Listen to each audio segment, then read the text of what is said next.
Loubès, quoi de neuf? Ousseynou Nargué, ici à Dakar. René Lec, ici à Washington. Ousseynou, y a-t-il une date avancée par Macky Sall pour mettre un terme à cette crise sanitaire? Il y a une date, il y a même deux dates. Et puis, de ce point de vue-là, vous vous rappelez peut-être qu'au début du premier septennat de Macky Sall, des Sénégalais ont voulu mettre en place ce qu'ils appelaient le maquimètre pour évaluer l'atteinte des déclarations du président. Il y a des petits futés qui ont d'ailleurs réservé les noms de domaine Yonou Yokouté, qui était le premier nom du programme présidentiel de Macky Sall avant qu'il ne devienne le plan Sénégal émergent. Donc, je dis, il y a deux dates qui ont été données par la même personne, le président de la République Macky Sall, concernant la fin estimée de la pandémie de Covid-19 au Sénégal.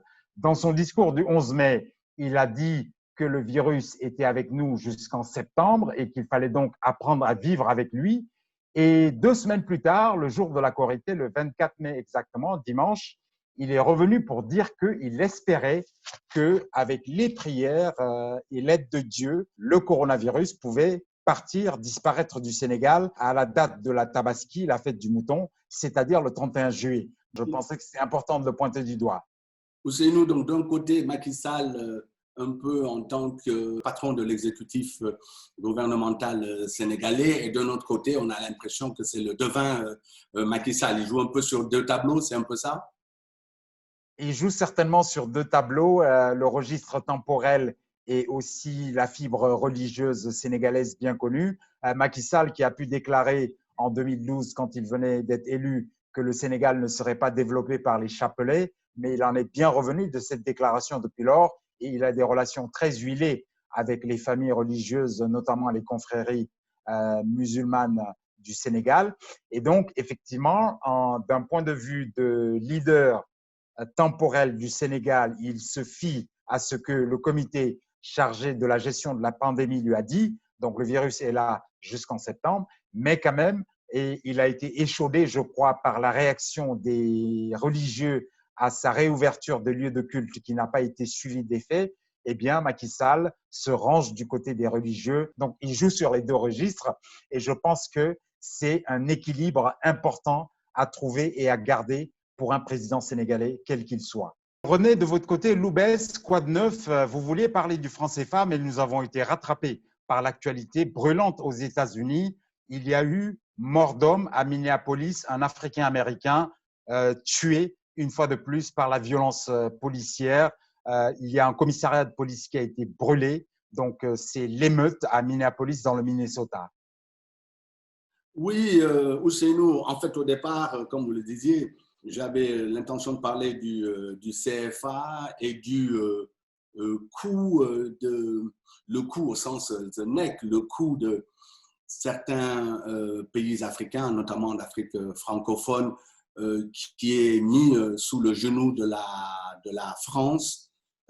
Et j'ai bien inversé la métaphore, l'analogie, parce qu'en fait, je suis plus dans cette idée que c'est les Africains qui acceptent cette situation plutôt que la France qui joue le rôle oppressif qui est naturel pour un empire et un pays colonial comme elle. Mais le point que je voulais développer dans cette petite chronique, c'était l'acceptation tout à fait inacceptable des Africains. Mais effectivement, l'actualité nous rattrape et je vais parler très rapidement de ce qui se passe ici aux États-Unis avec une partie de l'Amérique qui est en train George Floyd. Avec le meurtre sur George Floyd qui pendant 8-9 minutes avait le genou de ce policier blanc sous le cou et qui lui a mis une telle pression qu'au fond, il en est mort. Juste quelques secondes avant d'appeler sa maman, de crier « maman ».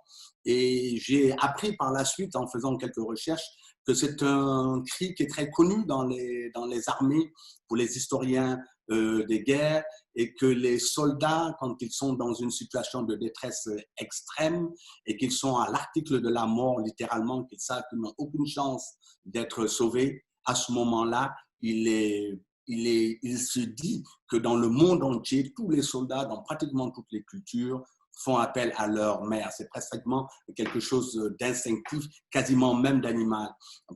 Quand vous repensez à ça, j'avoue que ça vous donne des frissons. Bref, quoi. En tout cas, le racisme systémique aux États-Unis est mis en lumière, Ousseynou, par ce meurtre. Mais justement, le président Trump a traité les manifestants de Minneapolis de racailles. Et on se souvient aussi qu'il y a quelques années, il avait dit que à la violence des manifestants répondait celle des contre-manifestants. Et donc, il met de l'huile sur le feu. Et ce n'est pas la première fois que de telles choses, des meurtres sur des Africains américains surviennent du fait de la police américaine. Black Lives Matter, on se souvient de ce mouvement-là. Que se passe-t-il en Amérique pour que cette chose-là, ces événements-là soient récurrents? Oui, Ousseynou, vous avez tout à fait raison. En 2014, il y a eu le cas de Eric Garner à New York, qui lui aussi disait « I can't breathe », je ne peux pas respirer. Il était pourtant connu des forces de police locales, il était connu par la communauté et il est mort de l'intervention violente de la police. Donc, nous sommes habitués ici aux États-Unis à avoir des situations de ce type. Cela fait des années, des décennies, des siècles que ça dure. Les conditions d'oppression des Noirs aux États-Unis, cela n'a rien de nouveau. C'est institutionnel, même le système judiciaire américain est un système qui est profondément raciste. Tous les chiffres le montrent. Tout le monde s'accorde à cela, hein, du reste, y compris à gauche comme à droite. Chez les républicains comme chez les démocrates, même les républicains aujourd'hui aux États-Unis reconnaissent que le système judiciaire américain est absolument inacceptable et qu'il est foncièrement raciste. Mais ce n'est pas que le système judiciaire américain. D'un point de vue le système éducationnel, le système social, le système de santé. Nous sommes en pleine crise du Covid. Nous voyons bien que les Africains-Américains, les Latinos sont les principales victimes de manière tout à fait disproportionnée par rapport au reste de la population. Donc la question du racisme systémique aux États-Unis est un véritable problème. Mais Ousseynou, vous savez, malheureusement, ce n'est pas propre aux États-Unis. On a comme l'impression que les Noirs ne sont à leur place nulle part.